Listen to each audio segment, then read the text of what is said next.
ॐ भूर्भुवः स्वः तत्सवितुर्वरेण्यं भर्गो देवस्य धीमहि धियो यो नः प्रचोदयात्।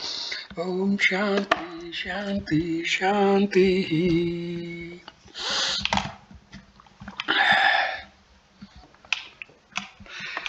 Namaskar, my dear friends. This is video number 4 on the life beyond physical death. This video starts with chapter 6, Ghosts and Spirits.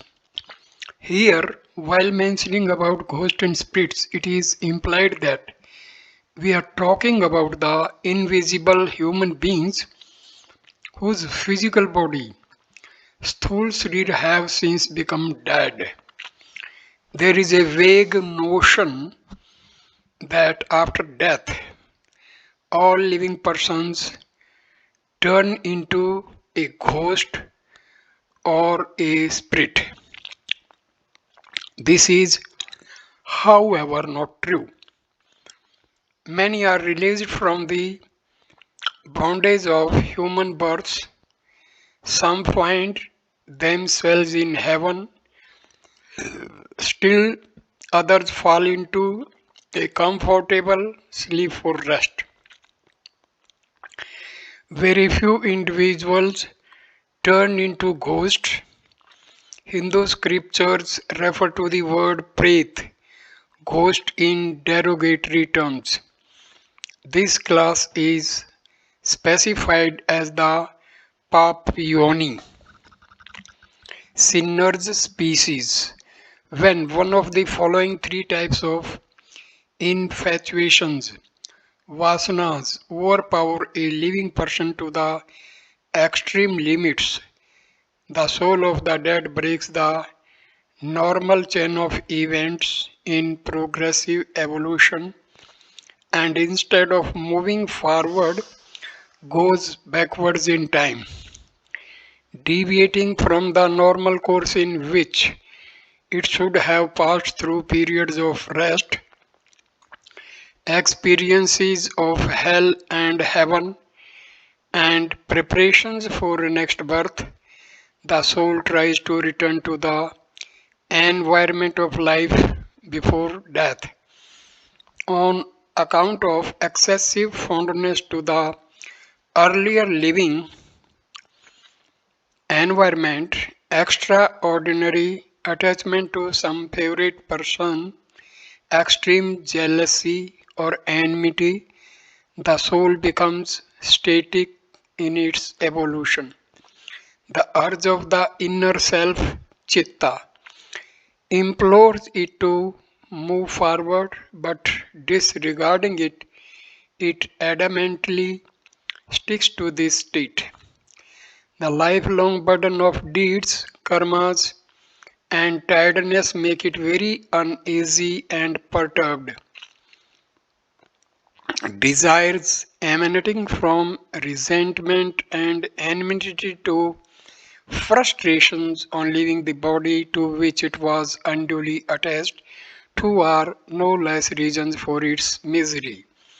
Besides, since the person was too much materialistic in life, substantial amount of physical matter is also brought forward by the soul in its otherwise extra material form from its erstwhile body of the world.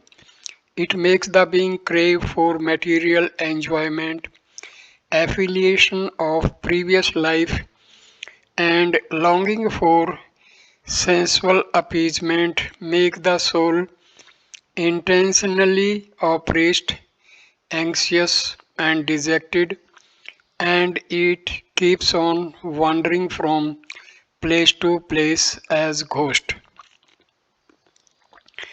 We are sometimes told that a particular place is haunted, that someone has been possessed by a spirit, or that there is a poltergeist creating disturbance. In most cases, the spirits are reported to harm rather than help.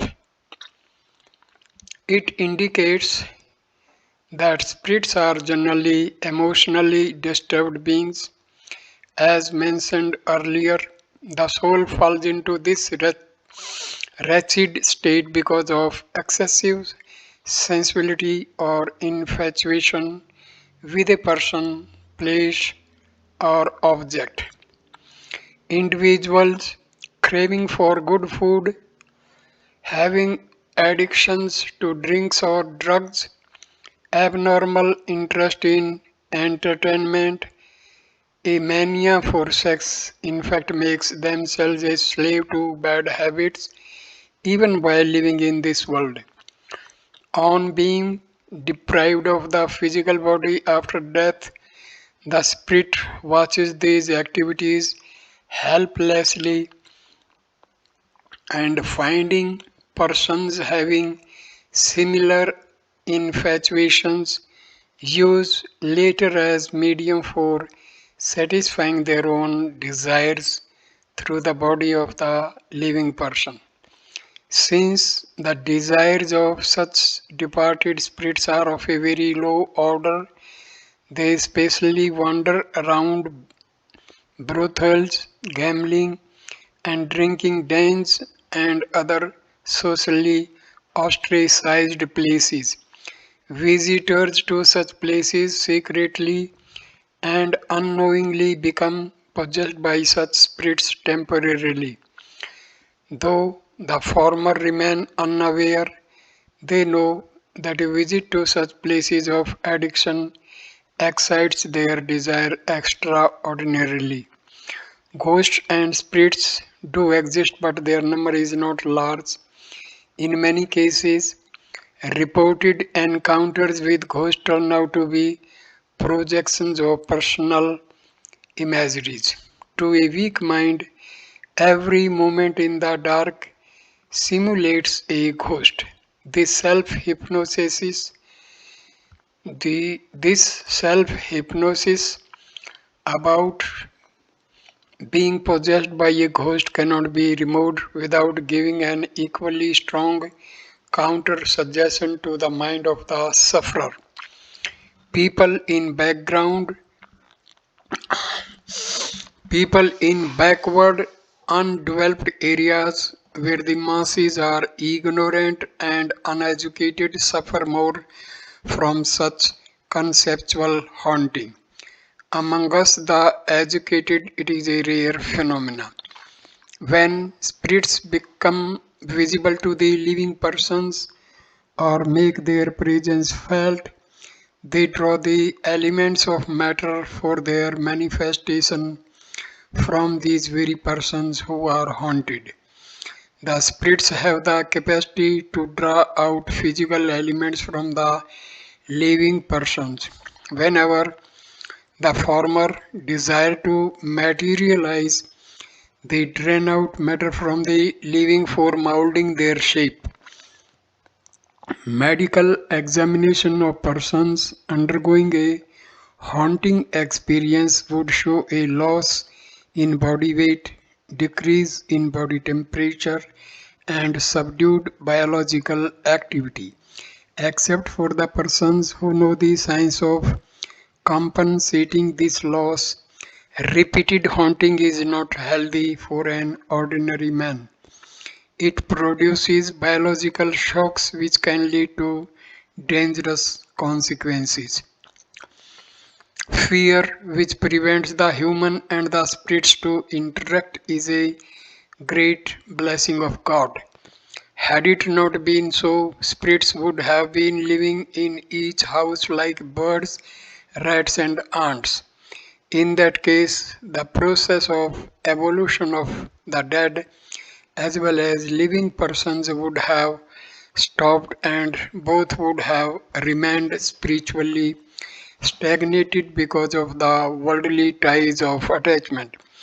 God does not expect us to be unduly attached to the temporal relationships of this world and desires us to keep on moving towards progressive evolution by performing our duties.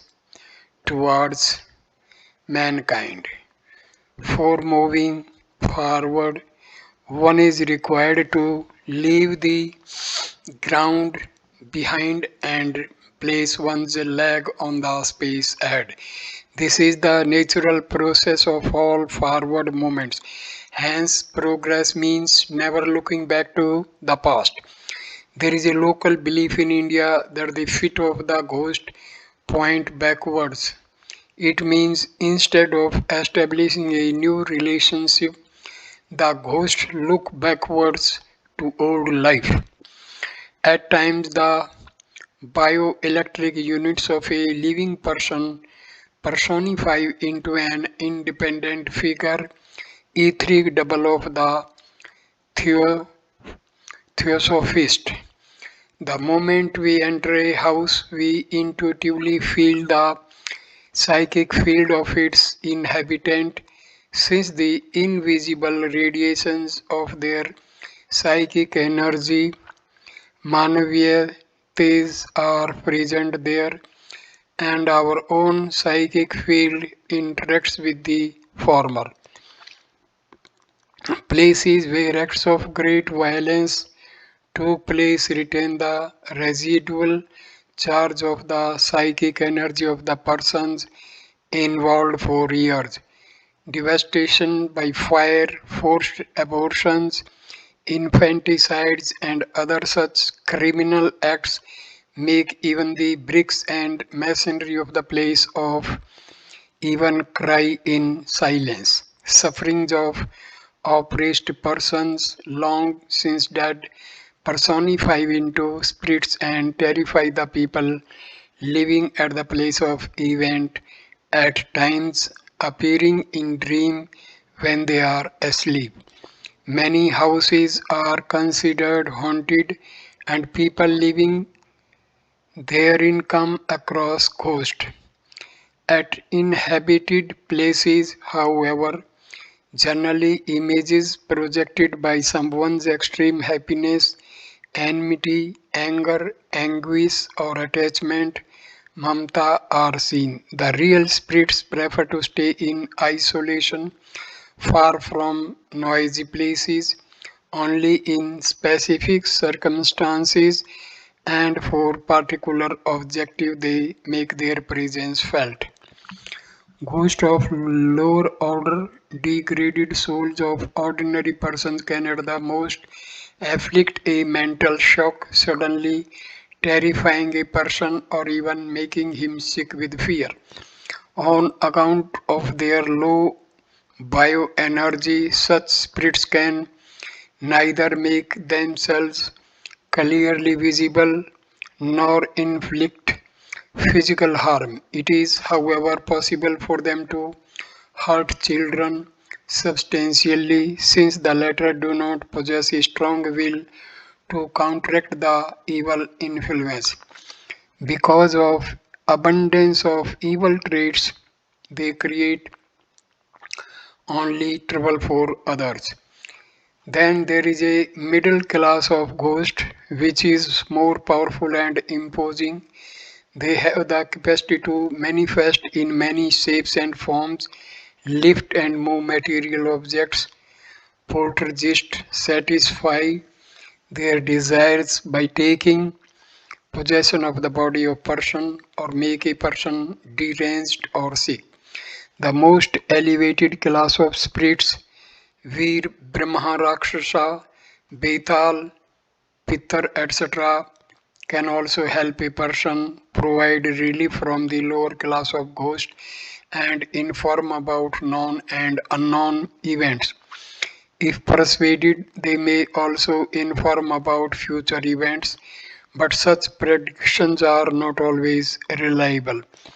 A spirit has no capacity to cast a spell, curse, or grant a boon since it lacks the spiritual energy required for such great endeavors.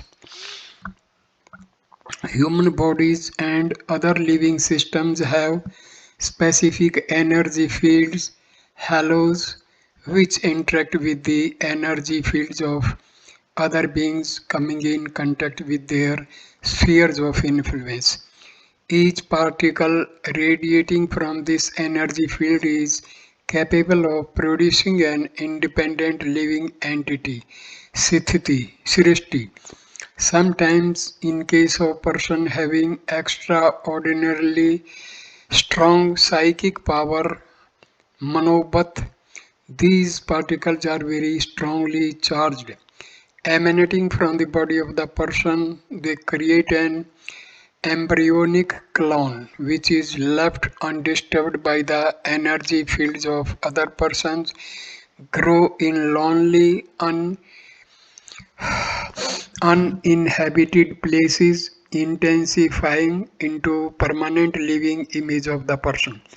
Such spirits are found haunting ruins thousands of years old. The soul of the person in the meantime could have gone through several cycles of life and death, yet the clone produced by the residual high energy particles get an opportunity to grow independently. Where people live, their energy fields displace the earlier ones. Blessings and curse of individuals possessing spiritually elevated souls, messengers of divinity, saints, angels, and superpersons to create energy fields personifying as independent living beings. There are many such events described in Indian scriptures. The ire of Shiva producing Veerbhadra's emergence of a sea demon Rakshasi from the hairs of Durvasa for punishing Ambarish are examples of mental images projected as personified living beings. Manasputra, an intense reaction of a tormented person may also personify and strangle the tormentor. We are hardly aware of boons, blessings, and good wishes of living and dead persons living with us as invisible deities and helping us in our moments of distress. Individuals inexplicably surviving serious accidents testify to this phenomena. Like spirits, strong opinions of other persons about us, whether good or bad, at times help us invisibly or materially. As there are many types of ghosts and spirits, so are numerous other living entities in the astral world. They do not cross our path unnecessarily, but we do provide them an opportunity to do so because of our mental pollutants. Ghosts find it easy to possess the persons who suffer from weakness of will, excessive fear, superstition, or weak psychic force. If your soul is strong, is not timid because of indulgence in sin, the poor ghost can hardly do you any harm. Domination by evil spirits and exorcism. As discussed in the earlier chapters, ordinary persons and those following a sinful lifestyle, if overwhelmed with unfulfilled desires, pain, or personal attachment at the moment of death, are made to live as the species of astral world known to us as ghosts or spirits, Pret Yoni. In this state, the spiritual evolution of the soul virtually becomes static, instigated by unfulfilled desires, enmity, suppressed resentment, etc. Such individuals try to unload their burden by trying to make the living persons suffer, harmed, or terrorized. Then there are a few who become ghosts because of their excessive infatuations in worldly life, and desire to live in the lost environment and with the people they liked. The latter category of ghosts, though do not harm, yet keep on requesting for small favors for fulfillment of their desires.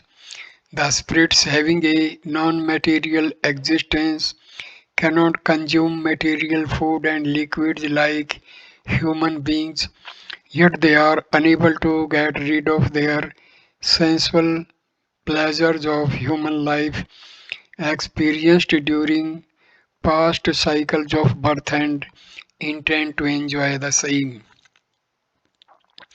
We come across persons who, though on deathbed, desire to eat various types of delicacies which they are hardly able to consume. The ghosts are more or less in the same state. They wish to relive the experience of human body, but their present ethereal body does not let them do it. Thus, the soul inhabiting a tree cannot have the experiences possible for an animal and vice versa. The sense organs of various life forms function differently. Since the soul, that is spirit, is not able to fulfill a strong desire, it becomes restless and frustrated and feeling resentful towards people in the neighborhood for not helping it tries to terrorize. However, exceptionally, some spirits behave in different manner.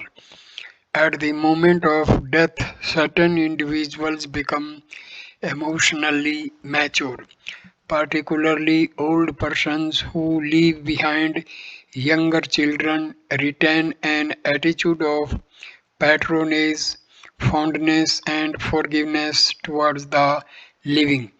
They also have very few unsatiated desires at that age. Such benevolent spirits living in a particular house try to help its inhabitants, warn them about impending disasters through dreams or clairvoyance, and extend whatever little help they are capable of. Knowingly, they never harm any friend or relative of a real life. Human mind naturally finds contentment in helping others achieve that which could not be done for one's own self. The grown-up persons derive pleasure in watching their children play with toys. In the same manner, the benevolent spirits sometimes desire the living persons to be entertained. It relieves them of their misery to a certain extent. Seven kinds of spirit encounters. A reported phenomena of haunting may or may not be actually related to an encounter with a spirit. Such sightings can be classified into seven categories. Number one, the imaginary ghost, which a person visualizes by virtue of a strong auto-suggestion, fear, apprehension, belief, or conviction. Sankalp. Number two, a psychic disorder producing a hallucination. Number three, clones produced by the bioelectric particles of the dead. Four, the demons, Pishach, which are perpetually restless because of unsatiated desires, lust, or revengeful attitude in life. 5. The beings which are excessively infatuated with their past glory, place, family, or friends. 6. Spirits personified as Chaya, Purush, Yakshini, Jenny, etc. for particular objective by the exorcist, tantrics by occult practices, and 7. The liberated souls which help by providing inspirations and help in endeavor of human welfare. Amongst the foregoing, the spirits belonging to the initial five categories do nothing but harm people. The fifth one may help or harm person, whereas the sixth and the seventh are always benevolent. Let us now learn a little about each one and know how to get rid of them. Number 1. The imaginary ghost. It is personification of one's own fear. When intensified terror or apprehension develops into a conviction, it takes the shape of a visual image. Under hypnosis, an individual can be made to see things which do not exist. A terrified person makes out a human figure out of a bush in darkness. Fear creates confusion in mind and apprehensions produce living images perceptible to senses. In this way, eyes and ears record audio-visual signals generated in one's own mind as those coming from without. The skin feels as though the subject is being touched, grabbed, or possessed by a spirit. When the mind is weak and susceptible, whatever is imagined appears real. Thus, persons troubled by imaginary sightings of ghosts do not have the least doubt about the reality of the event. For them, everything actually happens. In this state, whenever the level of fear or apprehension crosses a certain threshold, the ghost is perceived and it also creates disturbance of various kinds. Psychosomatic disorders. Error. Bookmark not defined.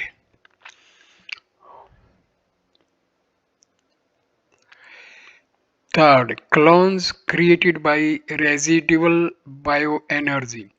Seeds of a plant fallen on the ground remain inactive for some period and sprout in the next favorable season. Likewise, the residual charge left over by the bioelectric particles of certain extraordinary persons or abnormal events involving strong emotional outburst in people persist for a very long period in the inanimate objects of the house or related place. Finding an appropriate environment, these particles become reactivated and clone into a virtual living image of a person, dead or alive. Let me illustrate this phenomenon with an experience of my own. Once a certain gentleman came to me seeking my advice on a recurring dream in which he saw a beautiful woman forcing him to have sex with her. This man, a person of high character, could not even entertain a thought about such an immoral, sinful act. He became much more perturbed when one day he saw the woman of his dream in a red light area. Inquiries revealed that the house in which he had lately shifted in was previously occupied by that woman of ill repute. I advised this gentleman to vacate the house since the bioelectric particles therein were cloning the woman in his dream. The man left the house and his obnoxious dream ceased. An ancient historical places and places of pilgrimage at times flashes of personalities of yore are seen. Living images of saints appear before the devotees. Visitors to Shiva Kunj in Vrindavan, UP, India sometimes see Ras Leela being performed by Sri Krishna. Similarly, at Kurukshetra, Indraprastha, ancient characters of Mahabharata era have been observed. The places of pilgrimages are specially charged with the spirituality of famous super persons of yore, saints, thinkers, evolved souls who had lived at such places. The spiritual charge left during the lifelong activities creates a lasting field and motivates the devotees and pilgrimages. From the foregoing, it is evident that the phenomena related to haunting by spirits are generally found at places where human body have been abnormally used. The environment around places of cremation, execution, slaughterhouses, etc. is particularly eric, airy. Because of the abnormal use of the body instrument, some of its particles are permanently absorbed by the place of event and become manifest from time to time. The mental body of persons coming in the vicinity of such places interacts with these energy particles and creates various experiences of fear and intimidation. At places where people were killed or some other such violent activities like tortures were carried, similar dreadful environment is created. The people concerned in such cases might have died long ago and reborn elsewhere or may even be living at the moment, yet the clones produced by their Sukshma Sariras astral bodies continue to live and behave like them independently for long periods, appearing in the fields of perception of living persons from time to time. Such clones may also react violently like other evil spirits. Sensually dissatisfied souls. Fourth, spirits of persons who die with suppressed desires especially terrorize their close associates of earlier life since being familiar with them and because of earlier experience they think it feasible to satisfy their unquenched desires through the former. Such spirits seek association of earlier life for a variety of reasons. Some wish to eat or drink according to their taste of previous life. A few seek a courtyard, tree, or some other suitable place to live. Yet others who are interested in virtuous activities like giving alms, performing pilgrimages, visiting shrines, etc., motivate by interacting with the astral body of the living. Such spirits may create disturbance to achieve their purpose and calm down as soon as their desire is fulfilled.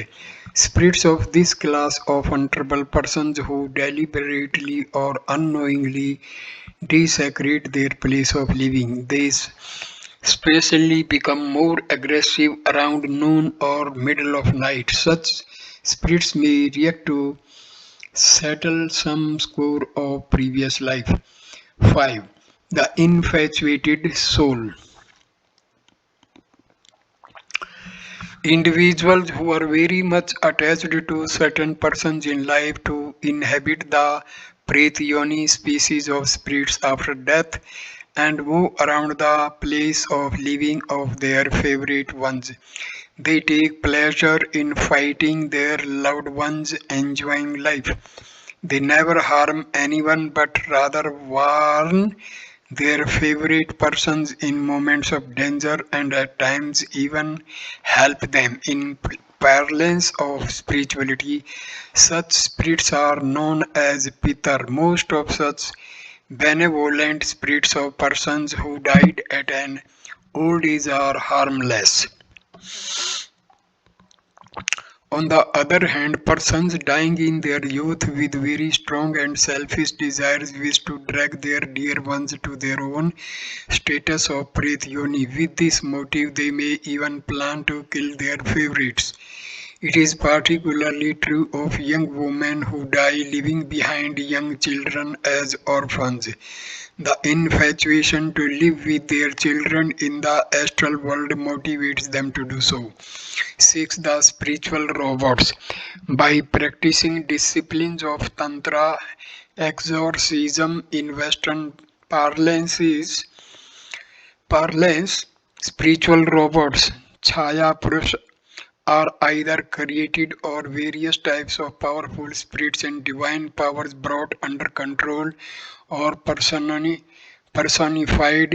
Bharvi, Bhavani, Betal, Peer, Jenny, Pisachini, and the like of them for achieving a particular objective, acquiring some desired objects or punishing someone in some way. Such spiritual robots personified by self-rejection of mind, sankalpa, pratima, do not have a mind of their own. They work at the command of their creators like a robot. The tantric exorcist creates and controls their invisible robots by energizing this own psychic energies, occult power by practicing for long disciplines of sadhana with strict procedures. In spite of their being willful creation of the tantric Manas Putra, such robots appear to have an independent existence of their own. The capability of the genie created and its strength naturally depend on the Shraddha, infallible conviction, and sadhana, practice of discipline of spirituality, occultism. The spiritual robot created by a psychically weakest individual may be overpowered by another one produced by a more powerful person and defeat the purpose of the former. Tantrics in India use such robots for many dreadful objective like killing the adversary by the device known as Maharan. Number 7. The liberated souls. About the souls of persons who had died after living a contented life, much has been said in the earlier chapters. Spirits of such persons are ever engaged in motivating people to follow the path of virtue. They feel happy in finding persons engaged in virtuous activities and help them in their progress. There are quite a few Siddha Mahatmas, achieved saints, and Mahapurushas, super souls moving around in the invisible astral world, helping human beings in their welfare activities. Having known about the 7 types of spirits, the reader would conclude that with the exception of the liberated soul, all other are more harmful than beneficial to the living persons. There is no need to discuss the merits of the liberated souls since everyone likes being helped by, but when someone is being harmed by an evil spirit, there is a cause for consternation and we have to think of remedial measures. So I conclude this video here. Please like, comment and share the video. Subscribe the channel. Namaskar my dear friends.